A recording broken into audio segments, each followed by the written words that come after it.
Lika. Je viens de Liège, maintenant j'habite sur Bruxelles. My name is Eric Lika. I come from Liège. Voilà, j'ai un long témoignage, mais j'ai essayé de faire court, d'expliquer dans les grandes lignes. I have a long testimony, but I will try to shorten it in the main lines. Voilà. Donc je suis venu ici en Belgique, je viens du Congo, je suis venu en Belgique à l'âge de 3 ans. I came here in Belgium. I'm coming from Congo. I was 3 years. Et j'ai vécu dans une famille chrétienne. I have lived in a Christian family. Donc comme on sait, une famille chrétienne, ça veut dire que les parents sont chrétiens. As we know, the Christian family means that the parents are Christians. Et que nous, les enfants, on suit les parents. And we, children, we are supposed to follow Mais the ça ne veut pas parents. dire qu'on est chrétien nous-mêmes. That doesn't mean that we, children, we are necessarily Christian.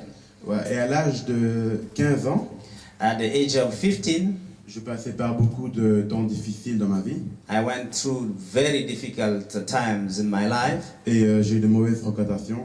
I had really wrong companions. Et là, je suis rentré dans un gang, dans une bande. I entered in a gang team. Et voilà, on pouvait avoir des armes, on pouvait se battre, on pouvait aller dans des boîtes de nuit, tout ça. C'était vraiment la nuit, c'était vraiment une vie de gang. We used to have weapons. We could have a night club, and we could do all sorts of things with this gang type of behavior. Et puis un jour, il y avait beaucoup de problèmes avec la police, et la police nous recherchait. One day we had a lot of trouble with the police, and the police was looking for us. Et comme le pasteur a dit tout à l'heure, il envoie toujours un ange pour venir nous récupérer. As it was said a few minutes ago, that God will provide an angel to come to save you. Et là, c'était mon père. And that angel happened to be my father.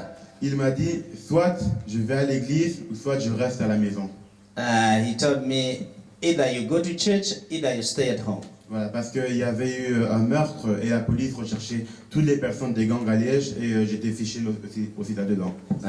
There have been a person killed, and the police was searching for the gang people who could be involved in that murder. Alors moi je me suis dit, bon, rester à la maison pendant des temps avec mon père, c'était pas possible. So I said to myself to stay at home with my father with this type of time I couldn't. Alors je me suis dit, bon, je vais aller à l'église. Hein. And I said to myself, let me go to church. Et je me disais, bon, à l'église, il y a des filles, on va s'amuser, il y a des gens. I said to myself, at the church, there are young girls, I will have a nice time there. Et donc, au moment où je suis venu à l'église, mon père a dit, non, non, non, ça c'est trop facile. So when I came to church, my father found out that it was too easy. Parce que tu vas aller emmener le monde à l'église. So you might bring your world into the church. Alors, il m'a dit que je dois rentrer dans la chorale et faire la musique pour Dieu. So he told me, no, you have to go into the choir to make music for God. Alors, ce qui s'est passé, c'est que le premier jour où je suis venu à la répétition, la femme du pasteur m'a dit que je ne pouvais pas aller chanter. So the first time I came to the repetition, and the wife of the pastor said that I couldn't go and sing.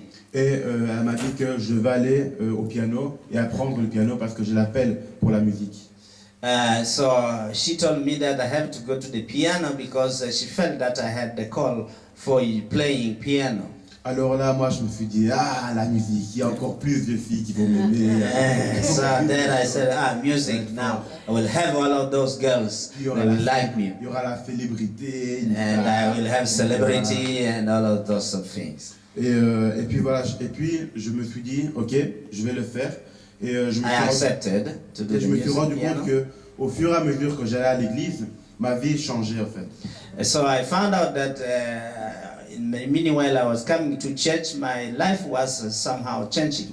Et j'ai fait 3 mois où je ne savais pas forcément pourquoi j'allais. And I made after 3 months, I didn't realize what I was doing, why I was going to church. Mais je me suis rendu compte qu'un jour, en fait, j'avais complètement changé. So I found out myself that one day I found myself changed, really. C'est-à-dire que tout le temps où j'allais à l'église, que je ne savais pas pourquoi j'y allais, Dieu changeait mon cœur et Dieu me préparait à ce que j'allais faire par après. So all the time I have been going to church that time, I was realizing that God was changing my heart and God was preparing me for what He was going to do in my life. Et puis une fois, quand je priais, à Dieu je demandais, que veux-tu faire de moi réellement? So one time I was praying, I asked God what He wanted to do with me. Et puis il me dit, je veux t'utiliser dans le domaine musical pour la louange et l'adoration. So God told me He's going to use me in music for praising and worshiping. Et puis je lui disais, mais Père, je ne sais pas faire de la musique, je ne sais même pas chanter, et je ne sais même pas jouer d'un instrument, je ne sais rien faire du tout. So I told him, look, I don't know to play even an instrument, I don't know how to sing, I don't know what I'm going to do really with that. Et puis ce que j'ai entendu, c'est qu'il m'a dit qu'il ne cherche pas les personnes qualifiées, mais il qualifie les personnes disposées. So I told me, I'm not looking for qualified people, but me, God, I qualify the people who are obeying my call. Il m'a dit, sois à l'heure, sois présent, sois là, dispose-toi pour moi et tu verras, je vais te qualifier. So he told me, be on time, be there when time is necessary, and I will do all that is necessary for you to be qualified. Et ce qui est incroyable avec Dieu, c'est qu'il dit réellement ce qu'il fait. What is incredible in God, what He says is really what He does. Je me rappelle qu'une fois, un jour, je suis parti en Serbie pour un concours de musique. I remember I went one time in Serbia for an exam of music or a test for music. Et ça faisait juste 1 an et demi que je jouais le piano. That was only 1 year I was playing piano. Et ce qui s'est passé, c'est que à ce concours-là, j'ai expérimenté réellement la gloire de Dieu. So at that testing, I experimented the glory of God. Parce que j'ai dit, Seigneur, tu m'as emmené là, maintenant, montre-moi ce que tu as dit que tu allais me montrer. So I told God, you said to me that you were going to bring me here. Now you brought me here. Show me what you said you would do with me. Et là, après avoir dit ça, comme la Bible dit, rappelle-moi ce que tu me disais, c'est que j'ai expérimenté réellement une gloire de Dieu, c'est que j'ai joué à tel niveau que je ne me rappelle même plus ce que je jouais. Mes doigts bougeaient tout seul et c'était juste incroyable en fait. So at that moment during the test, I remember what God said, remember me my words, and that happened that when I was using my hands, it was no more me playing, but my hands or my fingers was just moving them by themselves. And I showed the glory of the Lord that time. Voilà. Et donc en fait c'est simplement pour dire que Dieu donne une promesse à chacun d'entre nous.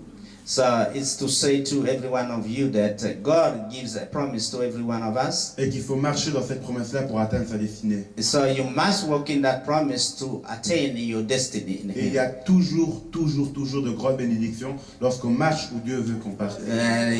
There is always great blessings when we walk in the promise of the Lord.